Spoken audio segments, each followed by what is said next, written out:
Si ori enggak ini spare partnya loh. Karena di saat kita pun pergantian pakai LCD yang original copotan, ya tetap aja itu masih terbaca bahwa pesan layar penting itu masih ada. Ada notify-nya. Nah itu kalau kayak gitu berarti Apple nggak pengen HP-nya diservis tapi pengen usernya biar beli baru dong. Iya memang.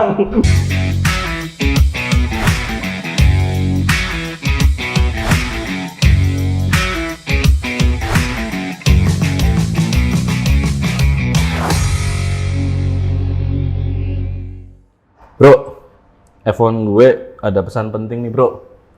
Kenapa nih? Si ori enggak ini spare partnya loh. Gimana sih? Tapi sebelum bahas ke situ ya, jangan dijawab dulu. Gue mau tahu nih tentang pesan penting layar LCD ya. Kalau ini kan baterai, nanti kita bahas bareng-bareng lah. Nah, Bang, LCD itu kenapa bisa ada pesan layar penting? Nah, itu tuh spare partnya ori atau enggak? Tapi sebelum ke situ, layar penting itu apa sih, Bang? Karena penting.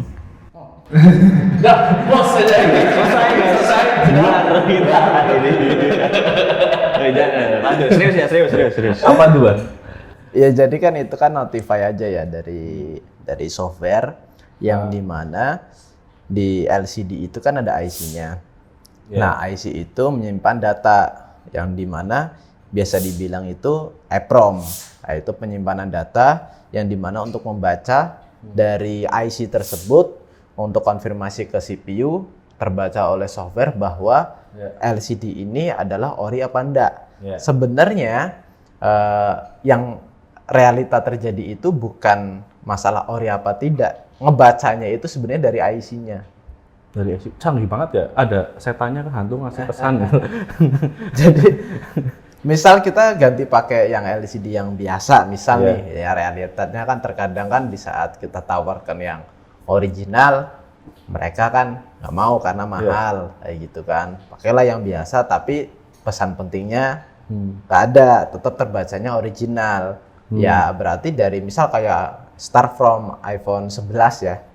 Nah, iPhone 11 LCD ganti ya udah IC-nya itu kita pindah. Untuk seri X itu enggak ya berarti ya? Seri X sih masih enggak aman lah. Tapi tinggal ini- copy aja datanya. Saya ada ini baterai sih tapi. Itu Nah, 10S bang, itu- punya lo kan 10S bukan X. Nah kalau menurut Mas Adi nih, penyebabnya itu apa tuh Bang? Pesan Penyebab penting itu. pesan penting. Nah, ya kalau dari analisa gue sendiri sih kalau si iPhone ini ngasih pesan penting itu di iPhone 11 tadi benar. Terus di baterai itu di iPhone XR. Nah itu ya secara detailnya dari Apple gue nggak terlalu paham tapi ya benar kata Bang Chandra tadi itu buat mengindikasi spare partnya udah pernah diganti apa belum. Nah terus kalau kita ganti yang OM atau yang spare part baru yang harganya bukan original itu jadi bisa mengindikasikan kalau ini udah diganti dengan spare part yang bukan original. Niatnya Apple sih begitu.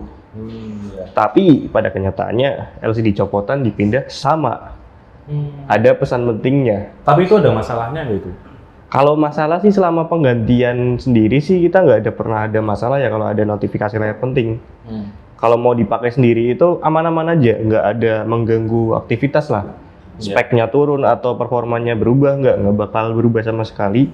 Cuman kalau dijual ulang, kalau mau dijual lagi nih, bosen lah katakanlah mau dijual lagi, itu harganya mesti ditawar ancur-ancuran.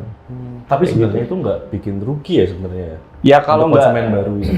kalau nggak dijual lagi dengan kondisi ada notifikasi layar penting, ya nggak rugi. Kita yang penting masih bisa pakai. Tapi kalau niatnya itu diganti LCD mau dijual lagi, ya itu lumayan rugi sih. Tapi kan kalian kan pakai HP kan mau dipakai sendiri kan, nggak mungkin kan dijual lagi kan? Kan ada juga yang jual lagi semi McLaren gitu. Kalau itu ya beda. Harusnya mereka bertemannya sama Bang Chandra biar diatasi masalah LCD layar pentingnya gitu. Berteman itu apa nih? Ya Mas Bang Chandra kan bisa nyervisnya ngilangin notifikasi layar penting. Oh, gitu. Jadi kalau ada kendala tinggal ke Chandra Apple aja udah. Tapi ngomong-ngomong soal itu ya, kita kan nggak bisa bedain nih mana kualitas yang original, mana yang KW1. BTW ada yang KW3 juga ya katanya ya. Yang ada 3, 4 ada. 6 gitu ya. Kayaknya nggak sampai 6 sih gitu. Prioritas aja 3 ya. Iya. Aduh, berat. Saya ini pusing nih tadi, jadwal podcast kan jam 10 ya. Iya. Harus jadi jadwalnya mundur. Sampai saya tuh pakai topi gitu. Ya bagus banget topinya Bang, kalau logonya banteng Bang. Oh ini bandeng emas beda. Untuk emas Bang. Ini bandengnya Chicago ini.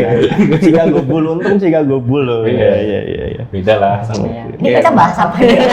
Ya balik ke topik lah lagi. Gimana Bang? Untuk bedainnya itu gimana?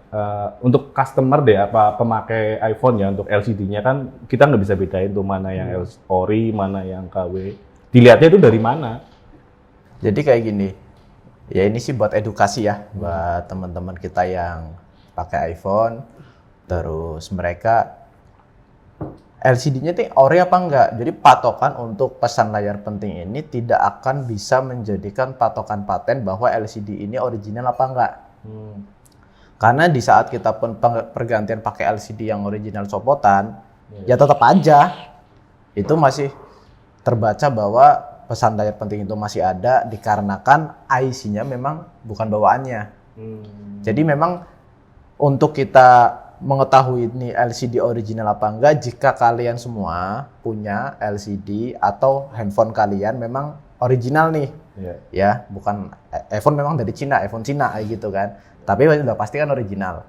Di saat memang iPhone kalian memang original, terus di saat kalian pergantian LCD sangat-sangat berbeda dari kontras cahayanya, yang jelas itu bukan original. Dan harga original udah pasti mahal. Misal contoh, orang ganti LCD, anggaplah iPhone 12, di harga 2 juta. Itu KW pasti ya? Udah pastilah. Ya balik lagi kayak pembahasan kemarin, barang murah itu ya modelnya murah biasanya, nggak mungkin dia jual dengan harga tinggi, nggak mungkin. Tapi untuk Apple emang menyediakan ya untuk spare part kayak LCD itu ya? Kalau Dan udah dari- pasti nggak ada kayak apa pesan layar gitu? Kalau dari pusat, Apple pusat ya, Info A1 itu bisa masuk ke Apple Store di Singapura gitu, ataupun di service center yang ada di Indonesia, yang emang itu diurusin sama Apple Store itu bisa. Jadi gini, ini yang publik nggak tahu ya. Ada memang device yang memang pergantian LCD tanpa pindah IC. Itu memang kita ada program yang memang waktu itu dari pihak China itu membuat spesifikasinya itu sama persis kayak orinya. Dari baterai maupun LCD. Harganya itu benar-benar mahal. Harga mahal, bahkan terkadang harga kita jual sama harga spare part-nya lebih mahal harga spare part-nya. Kayak gitu. Misal contoh berapa nih Bang? Angka kisaran aja lah kisaran. Ya misal contoh kalau masa buka itu ya. Jangan. Ya anggaplah 1 juta gitu Ya, anggaplah salah satu device kita buka harga baterai dengan harga 900 sampai 1 koma kayak gitu kan. Itu kalau kita bener-bener pakai baterai yang itu harganya aja modelnya udah 1 koma. Padahal kita jualnya ya segitu. Dan itu registrasinya menggunakan serial number. Kita registrasikan ke sana. Dan itu pun butuh waktu. Jadi dari Apple Store, ini Apple Store ya gue bilang ya, karena nggak ada Apple Service Center. Adanya kan Apple Store kan. Nah, itu mereka pergantian baterai itu menggunakan, karena Apple Store itu pasti punya GSX. Apa itu? GSX akun. GSX akun itu adalah akun yang dimiliki oleh Autorest Apple yang dimana mereka distribusi resmi. Tujuannya apa sih GSX akun? GSX akun itu untuk kita proses eskalasi di mana untuk proses return. Nah, disitulah sambil gue spill ya, salah satu request untuk unlock iCloud adalah GSX akun. Apa? Unlock iCloud? Spill aja. Terus, gue edukasi aja sebenarnya. iCloud itu adalah fasilitas dari Apple Store yang dimana konsumen, misal nih Chandra Apple Solution, kita punya GSX akun, misal contoh kayak gitu ya. Terus orang beli device ke kita secara resmi. Notanya kan pasti kan nota kita. Nah, kita itu bisa request menggunakan gesek akun dengan iPhone ini atau MacBook atau iPad apapun itu, serial number atau email ini terjadi kelupaan password dikarenakan konsumen waktu itu datanya tuh hilang. Kayak gitu loh. Lah kita mau bikin cerita itu seperti laporan langsung kepada pihak Apple yang dimana bukti fisik handphonenya, notanya itu ada. Kayak gitu. Dengan syarat itu ya nota. Iya, kayak gitulah. Setelah data lengkap, kita kirim data itu lewat gesek akun. Gesek akun itu ada beberapa tipe, ada gesek admin, itu biasanya yang pegang gesek admin itu ya mungkin level topnya untuk perusahaan tersebut lah, kayak gitu kan. Terus gesek itu ada gesek untuk technician-nya, terus ada gesek untuk marketingnya, ada gesek. Jadi akun itu bisa dipilih untuk fitur-fiturnya. Nah, untuk yang misalnya kayak untuk iCloud mungkin biasanya di level manager kayak gitu, karena itu sesuatu hal yang krusial kan, iCloud. Terus misalnya kayak untuk yang HP mati total, padahal baru dibeli untuk 2 bulan, 3 bulan. Itu biasanya Apple Store itu kita nggak mau pusing, Pak. Apple Store itu pasti akan exchange aja. Tuker baru. Lah itu sebenarnya adalah apa? Belakang layarnya buat teman-teman yang nggak tahu. Itu adalah sebenarnya dikumpulkan, terus dikirim kembali ke Foxconn atau ke Apple Store yang dimana nanti GSX ini menyarankan, nanti akan ditukar semuanya. Makanya kenapa si iBook itu atau iBook dan lain-lain minta waktunya pasti kan apa? 3 bulan rata-rata. Karena itu dikumpulkan dulu, kumpulkan jadi satu, berapa nih yang return dari hasil data GSX ini, escalate ini. Jadi ya mungkin LCD bermasalah, restart, yang penting masih garansinya on kayak gitu. Makanya kan ada Apple Care. Apple Care itu adalah apa? Untuk garansi kayak gitu kan. Ibarat mah ini asuransinya dari Apple untuk iPhone kayak gitu. Jadi kayak misal pergantian LCD atau baterai atau mungkin handphone itu masalah, karena LCD masalah itu tuker HP sekalian.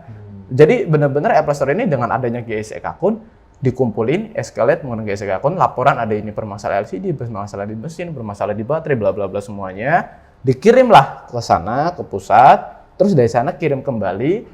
Rata-rata terkadang emailnya memang sama, karena dari programnya mereka, ya mereka punya semuanya, orang mereka yang bikin. Kan kayak gitu, emailnya masih tetap sama, kayak gitu. Jadi, soalnya kok bisa ya emailnya tetap sama, padahal ini barang ditukar, ya mereka yang bikin, Pak.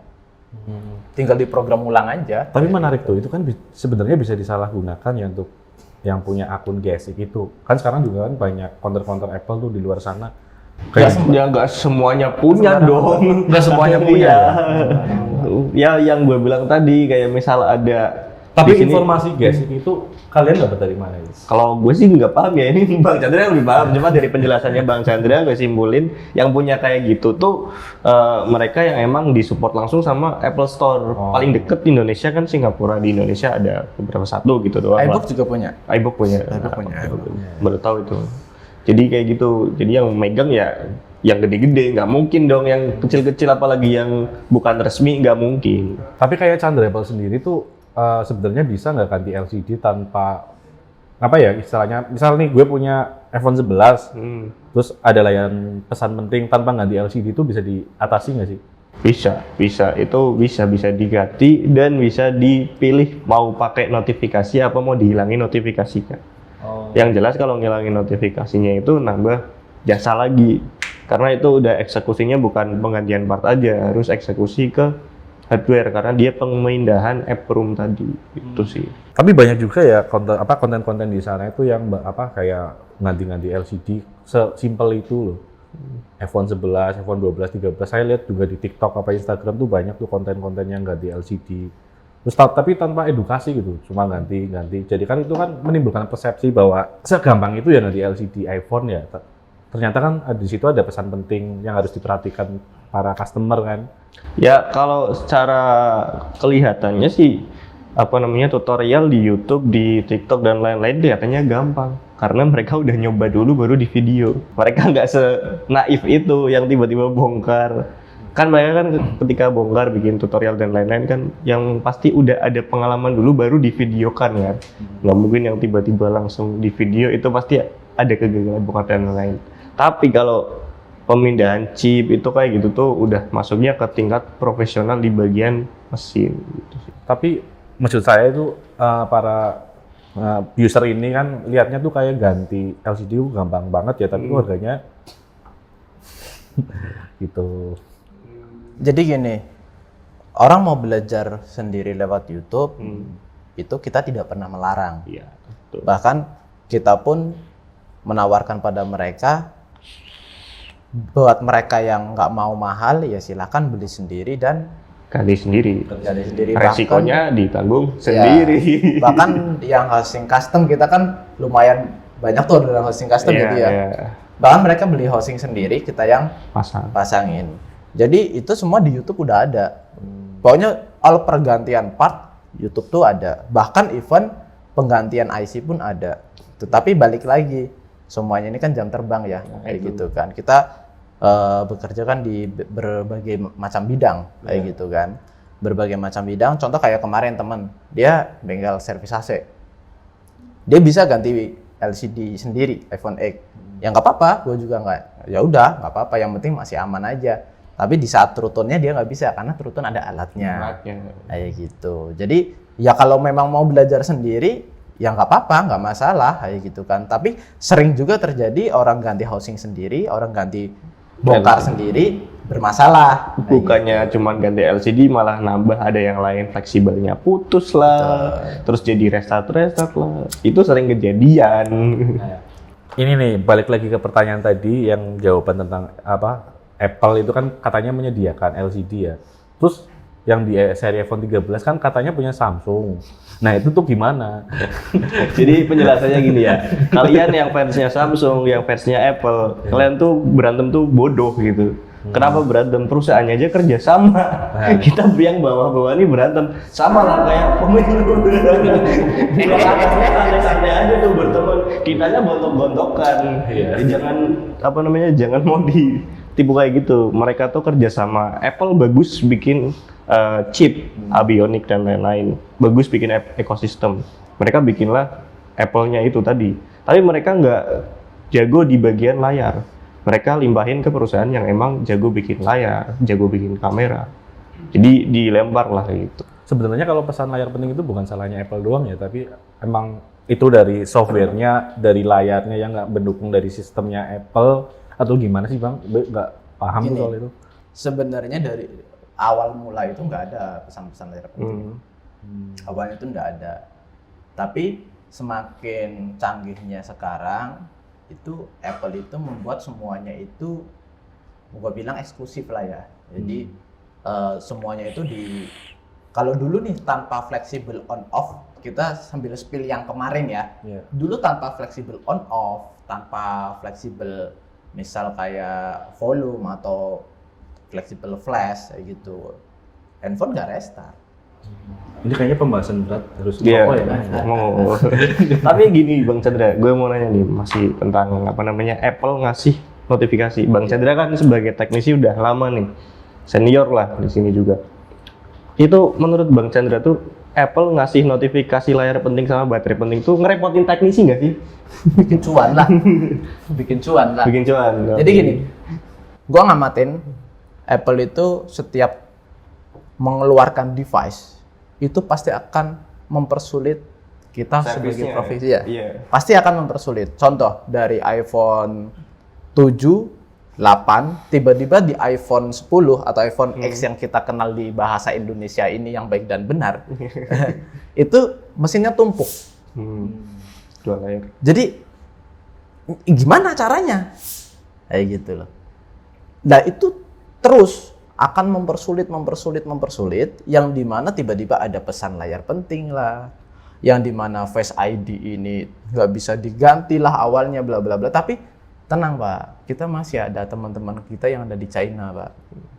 Karena apa? Mereka lah semakin sulit, maka semakin ada peluang. Iya.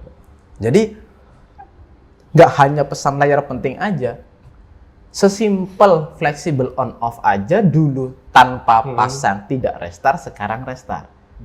Karena ada beberapa jalur yang memang dimodifikasi. Ya ini sedikit teknis ya. Jalur on off dulu tuh hanya sekedar jembatannya itu pakai filter. Sekarang enggak, filter tersebut ada groundnya yang dimana langsung jumper itu bisa berbahaya. Kayak gitu. Jadi beberapa komponen itu sekarang itu sudah berbeda. Tanpa on off, sekarang restart. Sama, sekarang di baterai itu kan ada chipnya, ya. Terus di LCD juga ada IC-nya. Nah, basically EEPROM ini, EEPROM itu nggak cuma di handphone loh ya. Di ECU mobil ada EEPROM, kayak gitu loh. Buat kalian yang mungkin misalnya pakai Mercedes-Benz ya, kunci itu pakai EEPROM. Kalian kuncinya hilang, oh itu harus flash data dan lain-lain. Jadi ini korelasinya sebenarnya sama. Apple itu memanfaatkan data EEPROM yang bisa dikorelasikan kepada CPU, kayak gitu. Akhirnya LCD gimana caranya agar terdeteksi notify. Terus baterai terdeteksi notify. Yang gua khawatirkan semua fleksibel nanti ada notify-nya. Nah itu kalau kayak gitu berarti Apple nggak pengen HP-nya di servis tapi pengen usernya biar beli baru dong. Iya memang. Brengsek. Iya, jadi bayangin aja ganti baterai kita harus pindah itunya, Chipnya. fleksibelnya ya kan. Terus ganti LCD kita harus pindah chipnya. Mungkin dari pihak China itu juga mungkin bisa ya untuk copy datanya.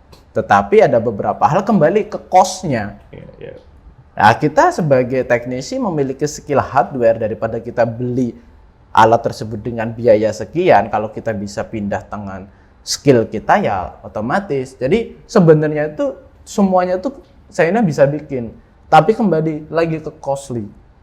Nah, cost-nya itu biayanya worth it nggak? Tuh. Kayak gitu. Tapi gue lebih suka gayanya Nokia sih, HP jadul tuh kan. Gonta ganti baterai semaunya. Iya, gitu kan. casing, ganti Itu kan, keypad, enak warna-warni gitu ya. Coba iPhone gitu. Coba iPhone-nya gitu. Tapi udah sih itu housing custom juga sama. Oh iya, betul ini. Ini ada videonya di sini. Kalian lihat Ya, sendiri udah aja. dapetin editoran. Saya serang kami. Udah ada yang main gitu, komputernya lelet. Oke, ya kurang lebih gitulah buat kendala notifikasi. BTW ada training nggak sih buat hosting custom gitu? Training pemasangan housing custom. Kelas online aja mungkin ya dia. Ada, bisa. Kalian ya gabung aja ke Chandra Apple Caps Academy, itu kita ada pelatihan juga. Nah itu untuk terutama untuk hardware ya, buat teman-teman yang pengen belajar hardware itu bisa gimana itu Mas Chandra pelatihannya? Ya kalau buat hardware kita open banget buat teman-teman yang udah biasanya itu pengerjaan di Android. Itu kalau udah ada skill untuk belajar untuk ke iPhone, kalau udah ada skill di Android, gue lebih enak ngajarinnya karena kalian udah punya skill. Jadi yang butuh waktu panjang apabila memang benar-benar dari nol. Misal nih kayak Indra yang lagi nyervis ya, dia dari nol, butuh waktu lumayan panjang, benar-benar dari nol. Tapi kalau udah punya skill, walaupun itu di Android, tapi kan basically kalau hardware ya angkat cetak, pasang IC, jumper, penggantian kapasitor, resistor dan lilitan. Hanya perbedaannya adalah apa? Kalau di Android itu mungkin boardnya lebih kuat, terus lebih besar-besar komponennya dan nggak terlalu rapat kayak iPhone, itu hanya penyesuaian. Tapi dengan adanya private training di kita 1 bulan, insya Allah kalian bisa untuk servis di iPhone. Gitu. Nah terakhir nih Bang, tipsnya gimana nih biar para user ini nggak panik dan nggak bingung nyari tempat servis yang benar-benar bisa dipercaya ya, terutama ngindarin lah cara biar nggak ada pesan layar penting tuh, mungkin nggak boleh jatuh atau apa gitu. Sebenarnya kalau pesan layar penting itu ya karena IC itu udah dari LCD-nya ya. Misal nih kalian udah pernah ganti LCD, LCD-nya lamanya kalian hilang kayak gitu ya, atau mungkin kalian ganti LCD tanpa pesan layar penting, terus LCD lamanya kalian ditinggal di counter, ya udah alamat, walaupun mau ganti ya tetap pesan layar pentingnya ada. Karena butuh chip yang ada di LCD namanya itu tadi. Bawaannya. Nah, gitu. Kalau chipnya ini udah hilang, katakanlah ya ditinggal di counternya, nggak dibawa atau udah habis servis dibuang di tempat sampah, ya udah nggak bisa dibenerin lagi. Tapi gimana kalau komponen nggak dikenal tuh gimana? Komponen tidak dikenal sih apa tuh? Baterai komponen nggak dikenal.